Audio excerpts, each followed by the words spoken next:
film in general, but nowhere, in my experience, more extreme than with Terry, that he writes the script 3 times. He writes it when he writes it, he writes it when he shoots it, he rewrites it in the editing room, and can be completely different films. He says it about himself, I find the film in the edit.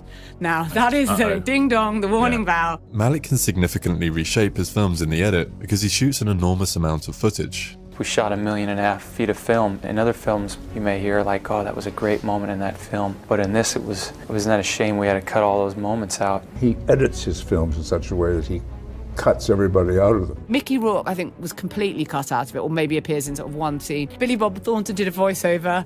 Bye-bye voiceover. Lucas Haas, Bill Pullman are completely cut. Everyone has been cut out of the Thin Red Line. And while many roles were entirely cut out, others were barely left intact. George Clooney's contribution was mostly binned, but the worst of all blows was dealt to Brody. He wasn't fully on the cutting room floor, but there was a snippet of him left in the film. No. He is not in any way the lead of this movie. Having watched the film and assembled the footage to make this video, I can say that Brody's screen time amounts to less than 3 minutes in total. Most of the time, he's a background figure, and when he's not, he's mostly looking around in silence like this. What's worse is that Brody started doing a press tour for the movie without any knowledge of the fact that he was barely in it. Brody didn't even know. Going to the premiere and he was not seeing himself on the screen. He was the lead in the movie. No. He went to the premiere. And they didn't tell him? They didn't tell him. I think he found out maybe at the junket when they said, and what part are you?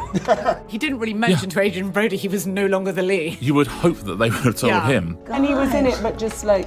He had no eyes. Around the edges. He completely reshaped the movie. In the edit, Terrence Malick just found his eye constantly drawn to Jim Caviezel, and he ends up being sort of effectively the lead. That was probably the greatest loss creatively that I've had, and hopefully will remain that. Not being in a movie that is a dream project and you're already touted and kind of publicly put out there as the author's persona, etc. It was extremely unpleasant, he said to The Independent. There was a public embarrassment and potential career disaster affiliated with all of that. I didn't know that the role had been eviscerated. Then I looked back and I thought how lucky I am that I averted acclaim and praise at that age.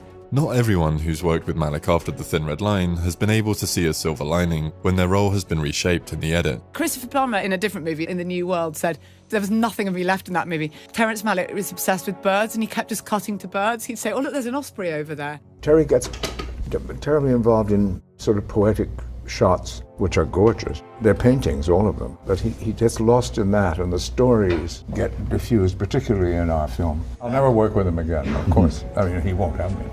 Oh, I told him, he said, you're so boring. I said, you've got to get yourself a writer. My career with Mr. Malick is over. Even Sean Penn, who's worked with Malick twice, was a bit pissed off about his lack of screen time